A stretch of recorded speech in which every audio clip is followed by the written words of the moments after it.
Matt, you're still not coming home yet? It's getting pretty late already. What are you going to do about dinner? Is it all right for me to just eat and put everything away then? Hannah, sorry about this, but I think it will still be quite a while at work. I thought that I would finally be able to come home earlier today, but I guess it didn't work out how I wanted it to. You can put the food in the fridge for me and I will eat it for breakfast. You went to the effort of cooking it, so I don't want it to go to waste. Sorry again. Don't worry too much about it. I was pretty tired myself today, so I didn't cook anything too elaborate. Even so, you did make dinner, and you had work today as well. I'm sorry that I'm never around to eat with you these days. Both of us are working hard right now, so don't mention it. Both of us just need to do our best. But when do you think everything will calm down? You've been working late quite a lot these past few months, right? I think by next month things will have calmed down, and I will be able to start coming home at a normal time. We will have a new hire that will start working, and Mark is going to come back from his paid leave. Oh, Mark was taking leave? Yeah, it's pretty surprising in a way. He has always been so serious about work and almost never takes days off. I guess even someone like that needs a break from time to time. Yeah, that's right. My company tries to make everyone take all of the leave that they are given, even if someone doesn't want to. Although it's really beyond me why someone wouldn't want to use their leave. But I'm glad that the company is like that. It means it's easier to take it when you want to. Well, that's good to know. Some places really try to make it difficult to take days off. We should remember that for when we have a kid. You should take as much leave as you can at that time. Of course, I was also planning on doing that, but the two of us have been so busy all the time, I wonder when that would actually happen. That's true, but I've really been thinking that it's about time we started a family. I'm already in my 30s and thinking about work. Right about now would be the best time. I think I could easily get maternity leave, and it sounds like you could get leave at the same time, too. Is that really all right? You have a managerial position, and your bosses also have quite high expectations of you. If you take a lot of time off now, that could be bad for your career as a whole, don't you think? Even if it does have some impact on my career, I would still choose to have a kid. I can always go back to work even after having a child, but it doesn't work the other way around exactly. There's kind of a time limit for how long women are able to have children, you know. But you've been working so hard all this time and you finally got to where you are now. I've been thinking about all of this myself. It's a hard decision to make for sure. But I decided that I really do want to start a family with you after all. And it's not like I plan on quitting as soon as I get pregnant or anything like that. I'll still go to work until the end of my pregnancy. And although I plan on taking as much maternity leave as I can, I also plan on returning to work full-time after that. What, do you not want to have a child just yet? It's not that I don't want to have a kid. Just that you're in a much better career position than I am. So it just seems like a little bit of a waste to me after you work so hard. Come on, that's a bit of an exaggeration. There are tons of people just like me around. I'm not anything special when it comes to work. And anyways, even though we might say that we want a kid, there's no way to tell how long that could actually take. But if we both decide that we're ready for one, then I think we should start trying, I think. I'll go to the doctors next week and talk to them about it. I want to go for a checkup anyway, so I may as well ask them some questions. Okay, got it. That sounds like a good idea. I'll try to make sure that I can come back home at a normal time from next month. Yeah, please do. But good luck with your overtime tonight. I'm pretty tired today, so I'm going to have a bath and then straight to bed. Okay, no problem. I'm not sure what time I will get back yet, but I will try not to wake you when I get in. Anyway, good night. You'll be able to come home early tonight, right? Sorry, but no. I got asked to stay back late again. What? Again? But you said that you would make sure to come home early, didn't you? I know I said that, but I can't exactly tell my boss that I need to leave early because I'm trying to have a kid, can I? Well, maybe you can't just come out and say that, but still, we won't get anywhere if you don't put in a little bit more effort. The two of us decided to try to have a child after all. I know that, and I do want to try. But I can't really do anything about work. It's not my decision. And we still have plenty of time, don't we? We don't need to try and rush so much. If we keep saying that, a year will have passed by before we know it. Look, I don't really want to be doing this as though it's something that I have to do, if you know what I mean. This shouldn't be something that is like a duty or whatever. I don't like thinking about it in that way. Okay, well, I'm sorry if it seems like that. But thinking about my age, the doctors said that it would be better sooner rather than later. Okay, I'm sorry about that, but work is pretty busy. And if you say it to me like this, it's pretty tiring to hear. I'm sorry. I guess I am just being a little pushy with it since we decided to have a kid. I'm not trying to make it a burden on you. No, that's okay. I hope it doesn't come across as though I don't want to, because that's not it at all. It's just that work won't let up, and we've been so busy I just don't have any room to breathe. I guess things didn't ease up even though Mark came back from his leave. Yeah, I thought it would, but there's always something else to do. New projects, new clients. It never ends. By the way, it's our wedding anniversary next month. You will at least be able to come home early for that, right? Actually, about that, I have to go on a business trip during that time. What? A business trip? But your company barely ever sends anyone on business trips. Yeah, I know, but now we've started a new contract with this other place in another state, so now someone needs to go and sort it out. There might be more business trips from now on because of that. Most of what we did was confined to the city before, but they decided to expand in other places recently. I see. That's a shame. I know. I'm sorry that the timing has worked out so badly for us. But I will make sure to make up for our anniversary on another day, okay? All right, I understand. But that means next month is going to be impossible for us too, right? What is? Trying to have a baby? Next month is our anniversary, so it would have been nice timing in a way. Right. I see what you mean. But we shouldn't worry too much about that, right?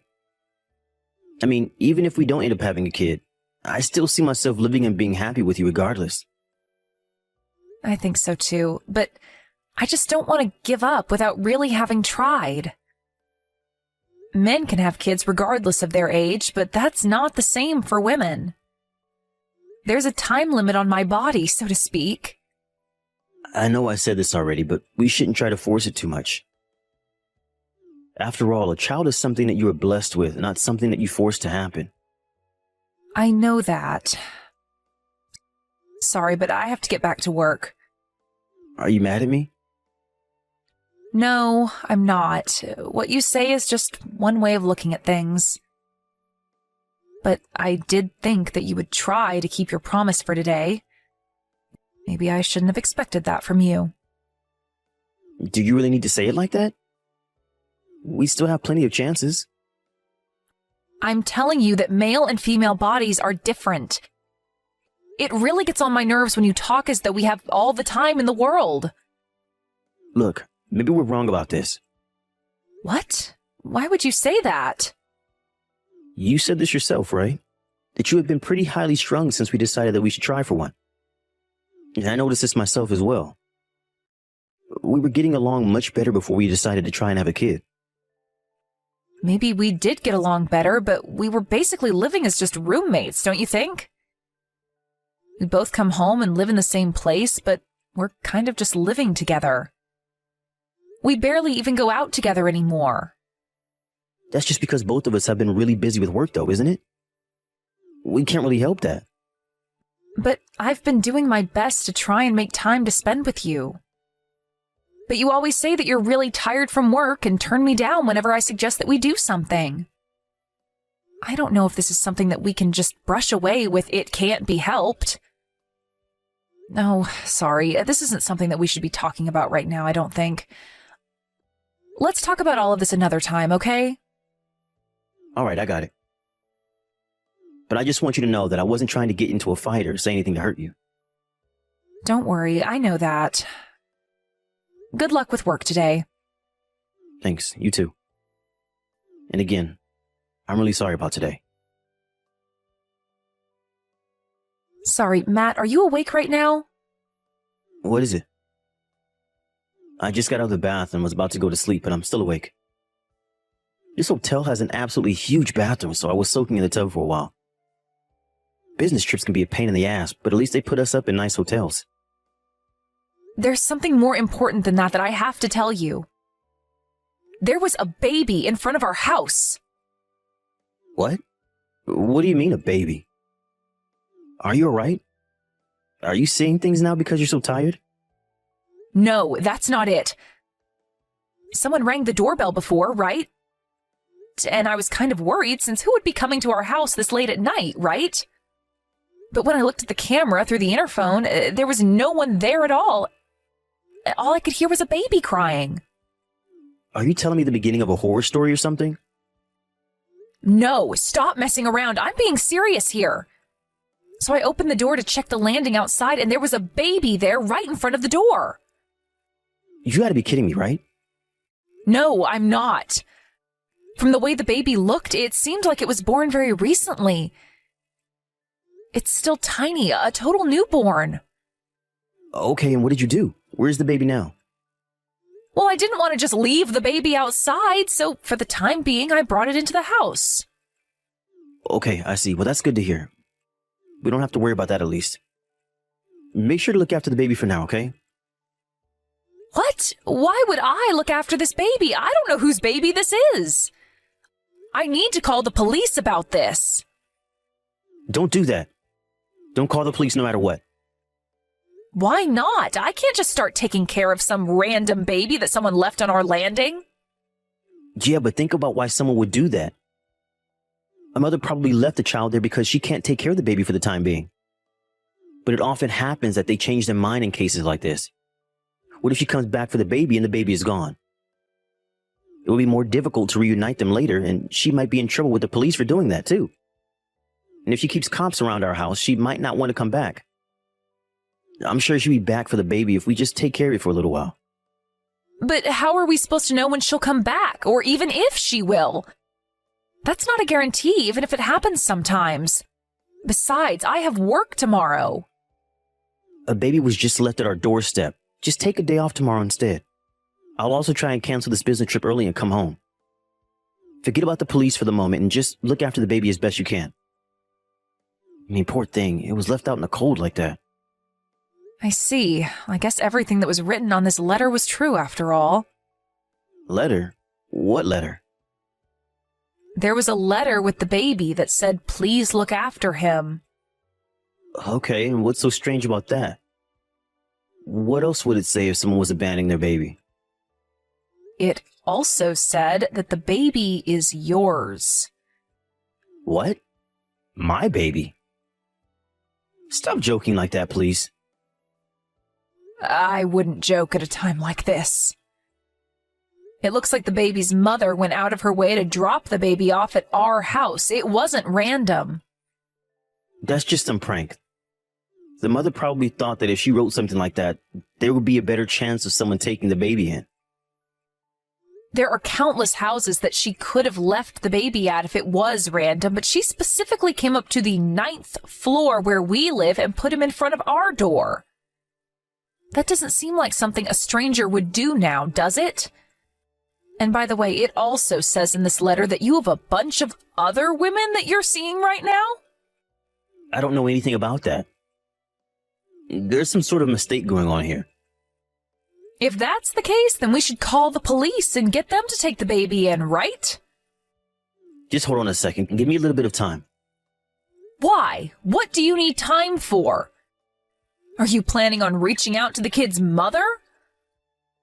Listen, Matt, don't you think it's about time you told me the truth about what was going on? If you don't tell me what's going on, I'm going to call the police right now.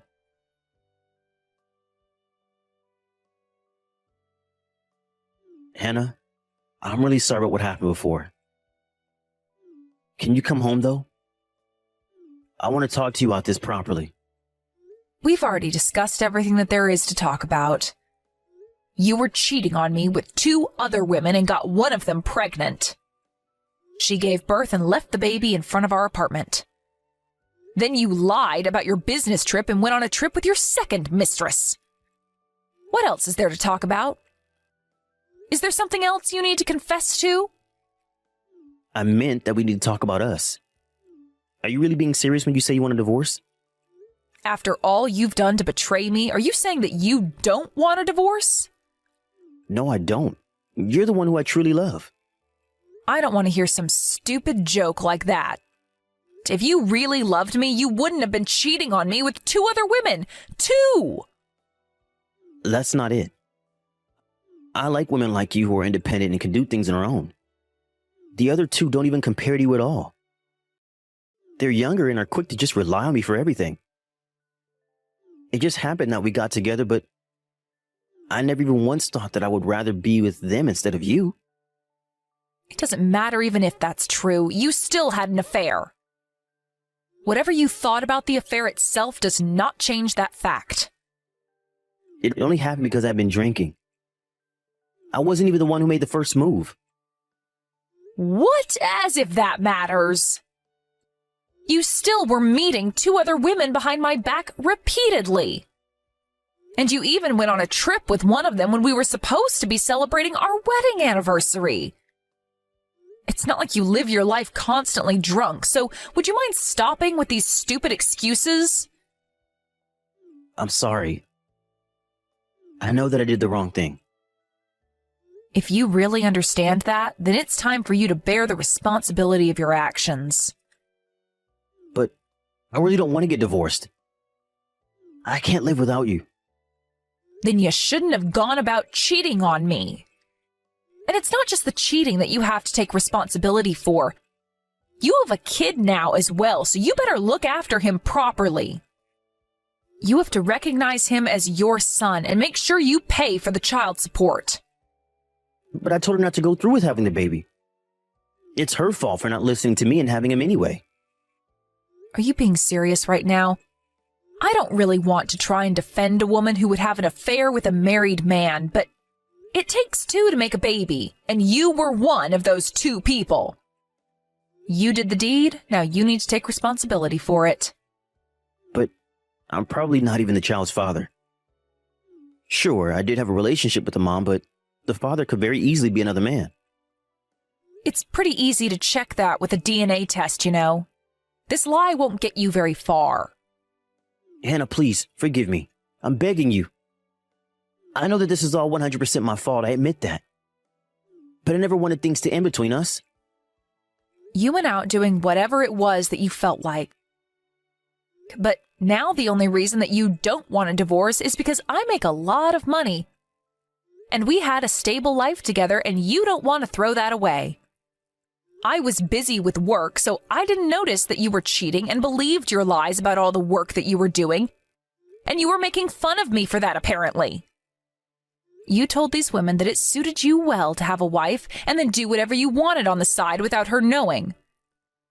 The baby's mom told me everything. I didn't say anything like that. She's probably just making all that up so we will divorce. Why would she bother making up things like that now? What would it change? It doesn't matter what you said about me. It's the fact that you were having 2 affairs that's the issue. I don't have any intention of trying to fix things with you. I'm so sorry. I promise I won't ever cheat on you again. Oh, and let's make sure to actually do our best to have a kid. I promise I will put in the proper effort now. I will do whatever it is that you want to do. Do you really think that I would want to have a kid with a scumbag like you? I'm just glad that I was able to find out what kind of person you really are before we had a kid together. I couldn't just become a father all of a sudden when I didn't even want it. We were supposed to be doing this just for fun. She also agreed that we would have a bit of fun and then cut things off. You really are the worst. You disgust me. It was a mistake to ever marry you in the first place. I will change things from now on, I promise. You just need to give me a chance to prove it to you. Please, Hannah, what can I do for you to forgive me? I will never do anything like this to you again. Don't you dare ask me for another chance when you never gave me a chance. I'm not just some servant who goes out and works in order to support you. You went sleeping around and got another woman pregnant. How do you even expect me to be able to still be with you after that? You told me once before that maybe it is better for us to not have a kid after all. Now, I agree with you from the bottom of my heart. I don't want to waste any more of my time with scum like you, so get out of my life and never even try to come back into it. After that, I divorced Matt, as I said I would. He ended up realizing that there was no chance that I would stick around with him and gave up trying to fight it. Sam also recognized the baby as his own and started paying the mother child support. I'm glad that he at least had the integrity to do that and not try to abandon the baby. It turns out that the woman he had the baby with used to be an employee at his company, and rumors about what happened started to spread around his office. His coworkers started to look at him with disdain, and even just going to work every day is now very stressful for Matt because of the way people try to stay clear of him. Matt tried to get in touch with me just once since we divorced via his lawyer, and he sent me a letter outlining just how pathetic his life had become without me. All I did when I opened it, though, was to read the first line before throwing it in the trash immediately where it belonged. Since then, I bought a small apartment for myself and have been living alone there. There are still times when I feel quite lonely by myself and also feel down about what happened. But the other week I adopted a cat, so my apartment doesn't feel as empty when I come home from work. I know that it will take a while for me to get over what happened, but I will keep looking forward to the future and get better day by day.